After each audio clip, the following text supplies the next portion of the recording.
Glória a ti, Senhor. Exaltado seja o teu nome. Glória a Deus. Antes de ler a palavra, quero dizer para você: primeiro, o amor não é opcional. Segundo, o amor é demonstrado. Terceiro, não tem na sua Bíblia, eu só estou falando as estrofes de amar, amém?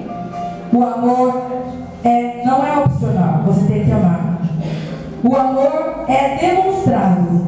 O amor é ativo, um ato de vontade.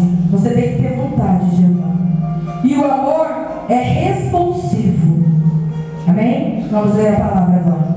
Diz assim: Deus é amor. Devemos amar a Deus e aos nossos irmãos. Amados, amemos uns aos outros.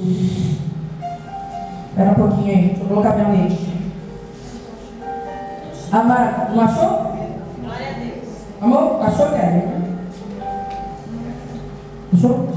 Diz assim a palavra: Amados, amemos uns aos outros. Amemos uns aos outros, porque o amor é de Deus, e qualquer que amar é nascido de Deus e conhece a Deus.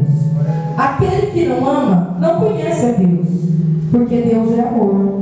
Nisto se manifestou o amor de Deus para conosco, que Deus enviou o seu próprio Filho unigênito ao mundo para que nós vivássemos.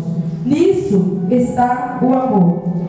Não em que nós tenhamos amado a Deus, mas em que Ele nos amou e enviou o seu Filho para propiciação pelos nossos pecados.